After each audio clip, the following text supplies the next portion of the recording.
graças à ação dos guerrilheiros sandinistas, liderados por Daniel Ortega. Com a queda... Então, gente, vamos assistir junto. Então, aqui, ó, eu quero mostrar pra vocês. Isso aqui é importante, mas é só um adendo. A guerra de guerrilhas se configurou como prática de guerrilheiros na América Latina a partir do século XX. Poucos movimentos guerrilheiros lograram êxito e conquistaram o poder. Aqui vocês vejam, né, algumas imagens. Então, são todos amigos. São todos amigos. Ortega, Che Guevara, Fidel Castro, enfim, são todos alinhados pela mesma causa. Não são da mesma guerrilha, mas eles têm os mesmos ideais. Então aqui são todos companheiros, como a gente fala. Voltando pro vídeo. Somoza foi instaurado na Nicarágua a Junta de Reconstrução Nacional, liderada por Ortega. Em 1984, nas eleições presidenciais, Daniel Ortega venceu, continuando a controlar a Nicarágua, mas dessa vez com o posto oficial de presidente.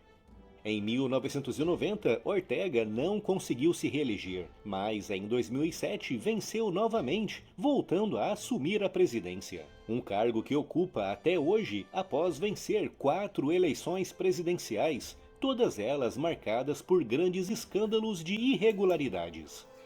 Aqui é outro ponto importante, na verdade eu acho assim, ó, que é importantíssimo, porque eu tô vendo muita gente falando nas redes sociais, em vídeos, em comentários, em posts, enfim, que se o Lula não fez, não, tipo, não perseguiu igrejas antes, não perseguiu pessoas, não tentou tomar o poder antes, ele devolveu, depois que ele deixou de ser presidente, ele devolveu o poder, enfim, primeira coisa. Ele não devolveu o poder. Ele entregou para Dilma, que era do mesmo partido dele. E todos nós sabemos, e sempre foi falado, talvez os mais novos não saibam, mas sempre foi falado que a intenção do Lula era ficar aqueles anos sem governar, por conta da Constituição, e daí depois a Dilma devolveria o poder a ele. Porém, ocorreu todos aqueles escândalos de corrupção e ele acabou sendo preso, coisa que ele nunca foi inocentado. Isso é para um outro vídeo. Em relação a esse ponto aqui do Ortega, demonstra que não é porque o Lula não fez antes que ele não vai fazer agora. Lula, por exemplo, não censurou a mídia antes. Ele comprava a mídia, mas ele não censurava. Hoje, ele deixa claro que o erro do governo dele foi não censurar a mídia. E que ele vai fazer isso se ele for eleito. Então não é porque ele não fez antes que ele não vai fazer agora. Ortega ficou, ganhou a presidência, depois saiu e quando voltou ninguém mais tirou ele. Porque ele deu um jeito, e nós vamos ver durante o vídeo, fez medidas, né, para que ele não saísse do poder. Então vamos continuar vendo o vídeo. Escândalos de irregularidades. Contando o tempo em que esteve à frente do país na Junta de Reconstrução e depois no seu primeiro mandato, Daniel Ortega controla os destinos da Nicarágua há mais de 25 anos, 15 dos quais de forma ininterrupta, transformando-se no líder latino-americano atualmente há mais tempo no poder.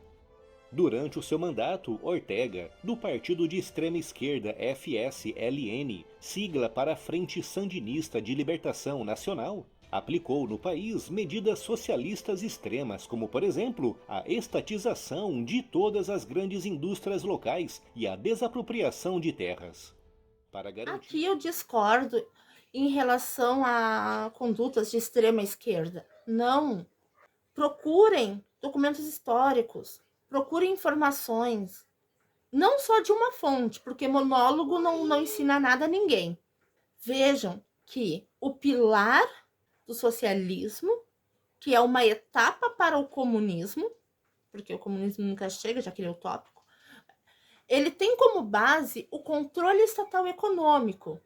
Controle estatal econômico.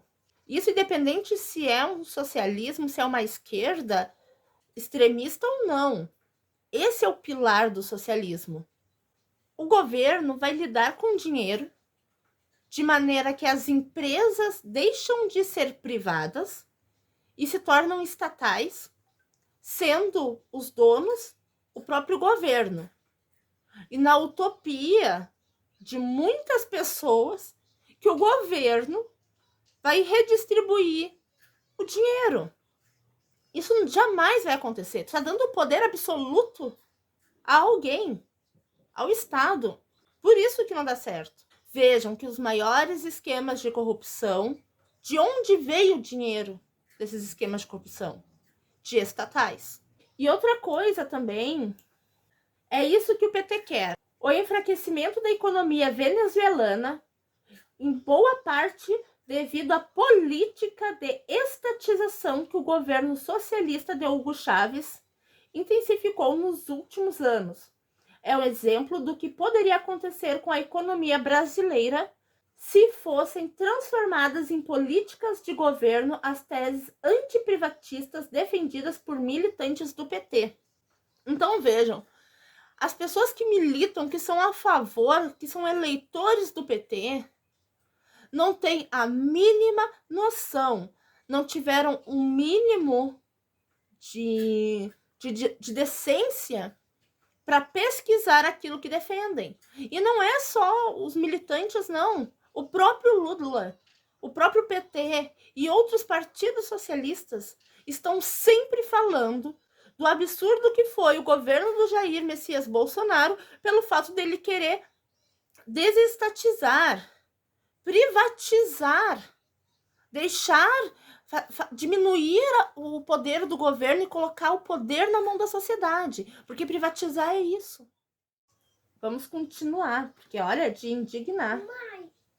Invasões do MST crescem 45% na era Lula. O MST já realizou 229 invasões. O segundo mandato de Lula promete ser ainda mais tenso no campo. O MST avisou que as ações contra latifúndio serão intensificadas e haverá grandes mobilizações com o apoio de outros movimentos. Preste atenção, sindicatos e estudantes. Aqui também. Lula defende a MST em entrevista à bancada do Jornal Nacional. Para garantir a sua permanência no poder, Ortega implementou mecanismos fraudulentos que envolviam a compra de votos de deputados e de senadores, transformando a Nicarágua. Em relação à compra, né, de parlamentares, do Congresso em geral, o que foi o mensalão? Que é um dos processos que o Lula tem, ou tinha, não sei se já prescreveu, pelo malabarismo jurídico que foi realizado. O mensalão foi corrupção, e o dinheiro desta corrupção foi para dar uma mesada para o Congresso, para algumas pessoas do Congresso. Resumindo, compra de senadores, de parlamentares.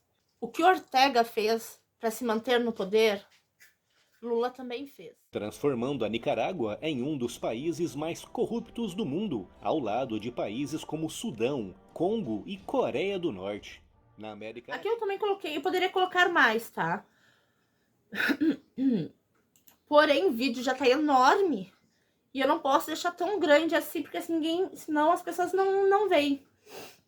Mas eu achei interessante deixar pelo menos o da Coreia do Norte.